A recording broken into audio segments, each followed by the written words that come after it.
Hello everybody and welcome back to Odin's movie blog. I am the critic who is a cynic. Hope you're doing well, and today we're going to be talking about Star Wars The Mandalorian. Yes, the one thing pretty much that I'm excited for when it comes to the future of Star Wars, because it's definitely not episode 9, because I'm sorry, the Star Wars trilogy, the modern day current trilogy, is just awful. It's not the new shows that have been coming out, because it's just nothing has been really that good. It's not even season 7 of Clone Wars, because I am still very much afraid that they're going to somehow mess it up. This is totally new. This is an entirely new concept. Obviously people say, oh, it's based off previous stuff because the Mandalorians were obviously a part of the established Star Wars universe. Yes, that is true, but it's a new story. It's dealing with characters that have not been established yet, at least from what we know at this point, and it looks like it could be a lot of fun.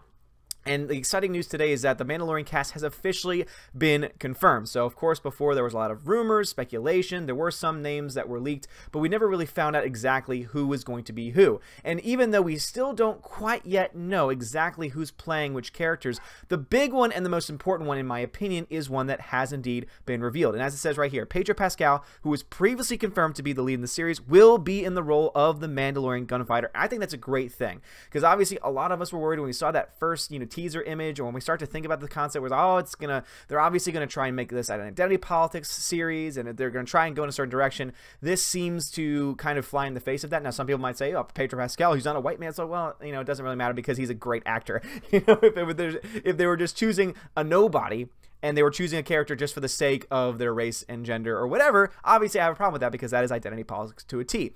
But they're choosing a guy that I really like, who has a lot of charisma, who will be able to play this role, I think, very well. So knowing that he is the lead, I think, is absolutely fantastic. And also, as I said before, even though Gina Carano is not really known for her acting, she is a badass. And I know I got criticized for someone saying, you can't say that because women can't be badasses. Sure they can. Gina Carano happens to be one of the few actually working in Hollywood who I honestly believe could kick my ass. And so, therefore, I think that she works very well in this role, as long as she is pretty much kind of the backup to his character, or even a foil to his character. As long as she does not have to, as long as she's not required to act a whole lot, I think it'll be the perfect part for her. We also have Giancarlo Esposito from Breaking Bad. I mean, if you've never seen his role in Breaking Bad, my God. If you've never seen Breaking Bad, watch it. He's definitely one of the best parts of it, because he plays his part so subtly, and the death still to this day is, spoiler alert, he dies, but I mean, of course, that's not really much of a spoiler because it's been out for a long time now, and it's your fault for not watching it.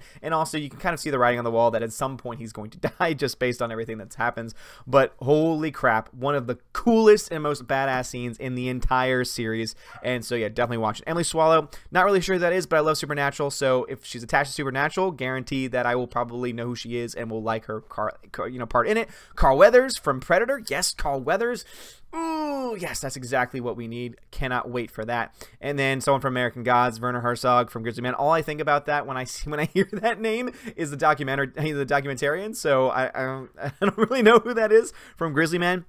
And of course, Nick Nolte, which I think is going to be fantastic. I think that Nick Nolte is going to bring, hopefully, that dramatic depth to the series, and it's going to hopefully be able to be what a Star Wars movie should be, where it's light and it's fun, but it also can be serious. It also can be a very serious story and a very serious tale. And I think that is the perfect cast to bring that about, because even Pedro Pascal, even though he was kind of like the cocky guy in Game of Thrones, he also did show another side to his character. He was able to show depth to his character, which is again the reason why I'm very excited that he is indeed the lead role in this situation.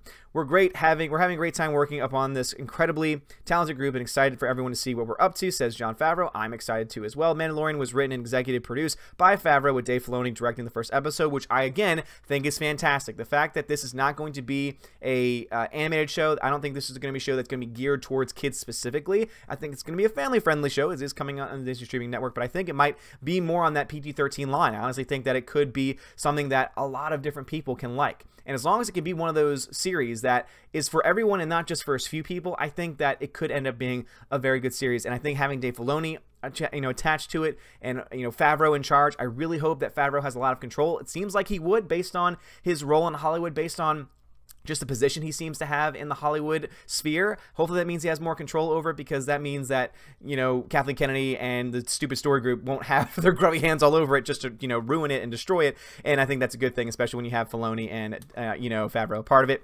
But of course, Kathleen Kennedy is still going to be an executive producer. But once again, with, with Favreau kind of being the main person behind it, hopefully that means he has more control there. Jessica Jones, Deborah Chow, Thor Ragnarok's Taika Waititi, and Dope's Rick Famuyiwa will also be directing episodes along Soulmate's Bryce Dallas Howard. Yeah, Bryce Dallas Howard, I don't really understand why she's directing an episode. She's an actress, and I know that there's some actors that can cross over into directing. She's just not really known for directing, so I'm kind of questioning that decision. I think Taika Waititi is a great choice, and also that to me tells me a little bit about the series and the tone of the show, because Taika Waititi is very, very good at having very light comedy, having very, a very just exact and smart comedy is the word I was looking for. Very smart comedy. And I think that what he was able to do with Thor Ragnarok was fantastic. I mean, if you've never seen Into the Shadows, it's a fantastic mockumentary. It's absolutely wonderful.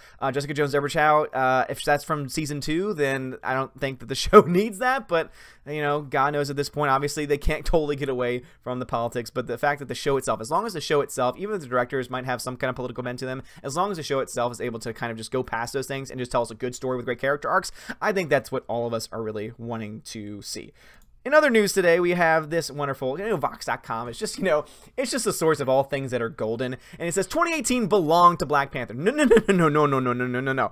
Just because you think that 2018 belonged to Black Panther because you are an SJW does not mean that that is actually the case.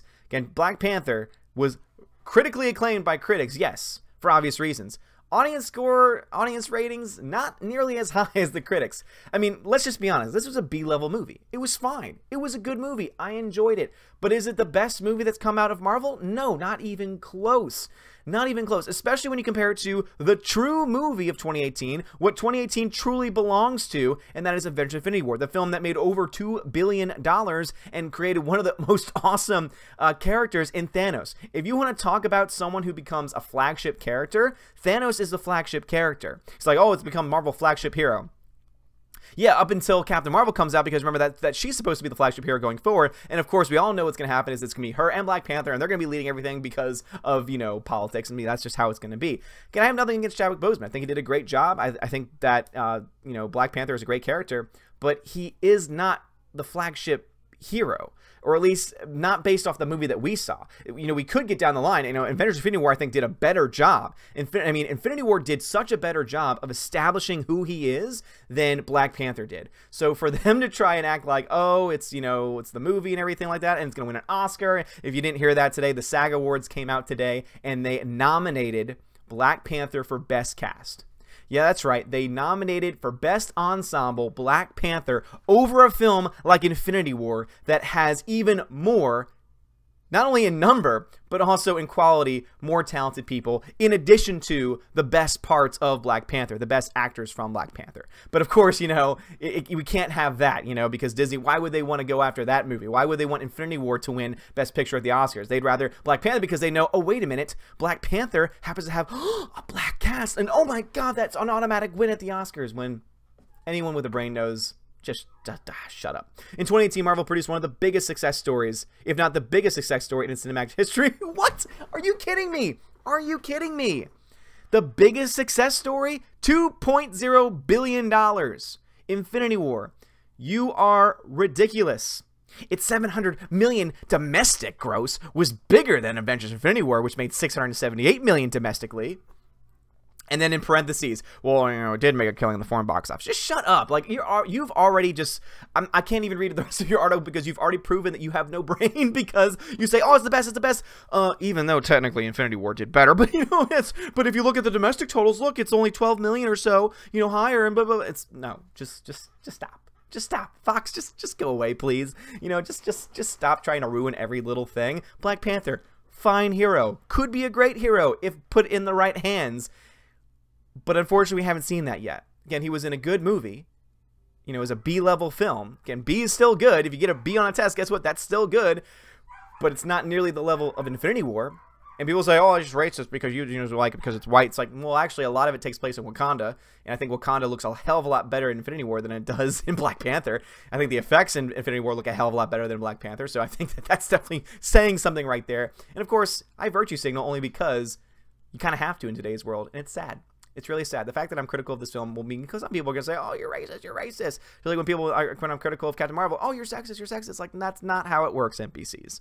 There's more to it than that. We have a lot more thoughts than that. And also, we have a lot more, as you like to say, nuance to our understanding. Anyway, guys, what are y'all's thoughts on this? Do you think Black Panther is the future of Marvel and could change the future of Marvel, and that 2018 belonged to Black Panther, when in reality, obviously, we can tell that, if anything, it did not belong to it. If it's going to belong to any movie, it's going to be Infinity War, based on the box office alone. And also, what are your thoughts on The Mandalorian? Again, I am excited for this series. I know that I've said this a lot recently, but I really am. I think that this has probably the most potential. I think that's a better way to phrase it. I think this has the most potential out of all of the current slated shows and movies coming out. You know, obviously the Game of Thrones guys are still working, but we don't really know a lot of details about that, so I still don't count that really as far as, you know, potentiality. But I think that what we know about the cast, what we know about Jon Favreau, I think that this has the most potential going forward, especially over things like Episode 9 and also even Clone Wars at this point, because Clone Wars is something that they could very easily try and turn into something that it is not. But obviously, I'm so excited because I do love Clone Wars. But guys, I would love to hear your thoughts on the comments below. If you like this video, hit that thumbs up, hit that subscribe. It helps me out a lot. Also, guys, I just set up a P.O. box. So if you would like to send me letters, gifts, if you want me to wear things during live streams or anything like that, if you want me to eat something in a video or a live stream, check the P.O. box listed in the description of this video. And hey, just let me know when you send it. It's that way I know when to pick things up. Anyway, guys, thank you all so much for watching. Have a great day. And as always, God bless.